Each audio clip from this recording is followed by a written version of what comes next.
Indonesia dinyatakan terbesar pemasok porang dunia secara internasional, ini kalau pemerintah tanggap dan berani, seharusnya Indonesia punya pabrikan-pabrikan porang ini di mana-mana, mulai Kalimantan, Sumatera, mulai Sulawesi, NTT dan sebagainya, mempunyai pabrikan yang mengolah dari porang ini. Ya, ini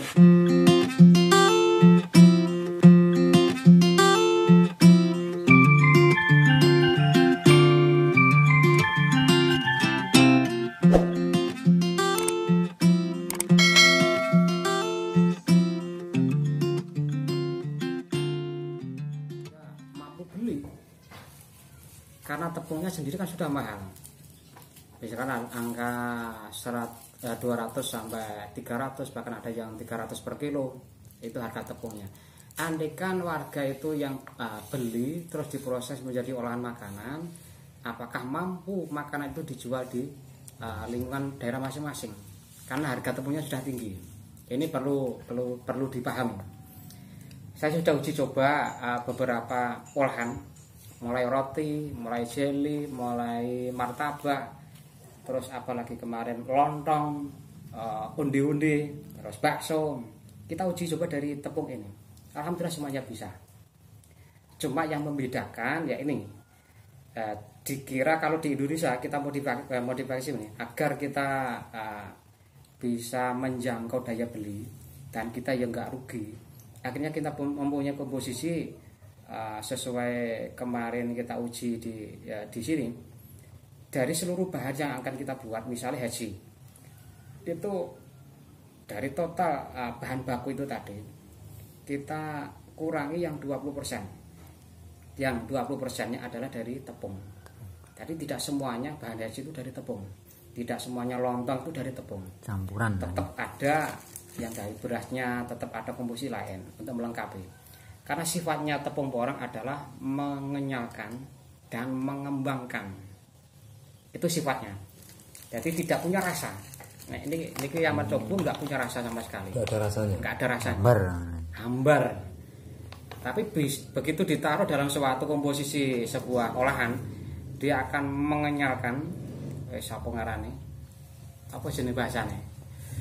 Kenyal. Terus mengembangkan. Misalnya pentol bakso ku biasanya saat ini dari 30 bisa menjadi 50. Mengembang. Biasanya roti kok dari ukuran rada cilik tapi iso dadi gede. Wis setengah meh kayak formalin. Apa jenis? Borak. Itu bisa mengembang. Terus untuk harga segini berapa ini? Itu sebenarnya kemarin karena itu sampel, itu kalau dipatok dari sana per satu bungkusnya ini 180 atau 175 lah sana. 400 gram ya. 400 gram, setengah kilo lah, hampir setengah kilo. Setengah kilo kurang. Setengah kilo kurang harganya 750. Berapa? 175. 175. Ya, ini untuk di toko-toko terdekat sudah ada kah? Belum ada ya. Ini cuma sampel lah, ya, sampel.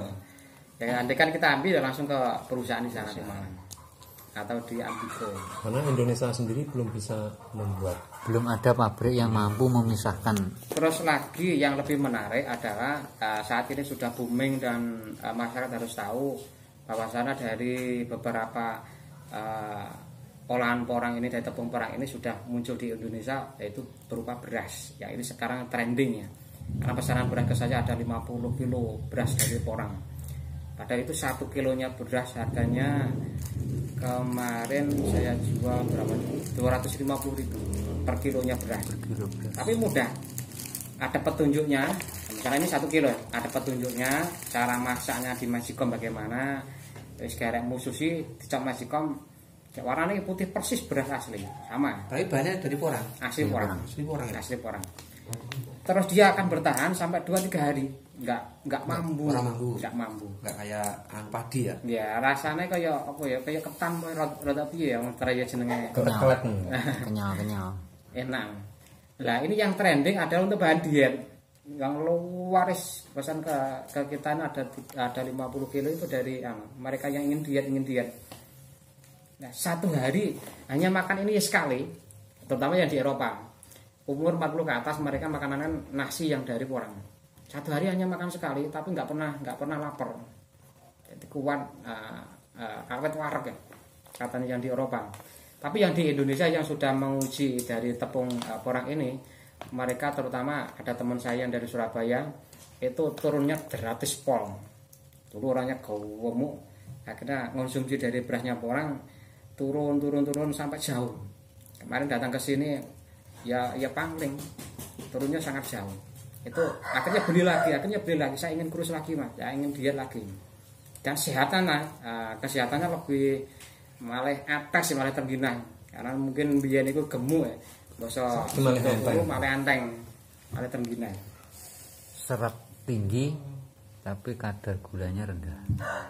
Terus lagi ini yang perlu kita bahas juga, selain kita budidaya porang, harus ada terobosan lain di Indonesia ini, bagaimana dari olahan ini bisa berjalan. Petani bisa merasakan hasil taninya lewat olahan makan-makan di beberapa daerah sesuai ciri khasnya. Ponorogo senengane mie ben gawe mie, Madiun senengane bakso atau pecel ben gawe pecel. Itu nanti akan kita nggak ketergantungan pada negara lain. Di saat dolar turun seperti saat ini, Indonesia sudah mandiri. Andai kan ada pabrikan. Kemarin kita diskusi dengan beberapa tokoh asosiasi di Jakarta, bahwasanya kita akan mengusulkan di pemerintah ada pabrikan baru yang akan muncul mengolah hasil porang. Misalkan akan dibuat bahan lem, bahan cat, bahan insektisida, bahan untuk kosmetik, bahan lain-lain yang lebih banyak lagi.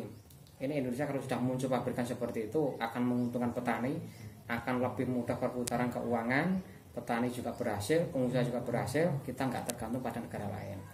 Setelah ini akan terjadi, ini juga masih rencana kita dengan pemerintah, mereka yang pemakai negara Eropa yang terbesar, harga kita yang akan menentukan, atau kita yang karena punya harga, tidak akan ada mainan-mainan lagi. Nah, seperti ini, Cina turun, Jepang turun, Thailand turun, kita harus mengikuti karena kita harus kirimnya ke sana. Apa kalau jadi sudah mandiri, kamu berani harga berapa? Kamu minta harga berapa? Kita yang menawarkan.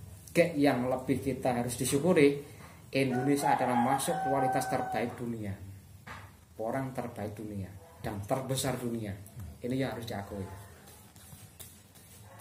Nah, Mungkin kemarin itu ada yang jenis lain dari India, yang kemarin dari teman YouTube dari Kalimantan namanya Furqan Muhammad. Ini menemukan sejenis porang yang hanya tumbuh di India, namanya Blue Beaver. Ini sama, punya kata, umbinya sama, ciri daunnya, batangnya sama, tapi kadar glukomananya yang beda, jauh di bawah Muelleri. Nah, ini yang dikhawatirkan kalau yang dari India ini masuk ke Indonesia, kan sakit bisa mempengaruhi produksi dari Indonesia asli. Kemarin saya juga ada telepon minta kiriman bibit katak 1 ton ke Malaysia yang asli porang, jadi yang bukan yang di sana. Tapi kita Indonesia sudah melarang pengeksporan bibit ke luar daerah, luar negara. Kan sudah dilarang, nggak boleh. Ini menjadi kemenangan Indonesia, bisa mengembangkan kualitas terbaiknya.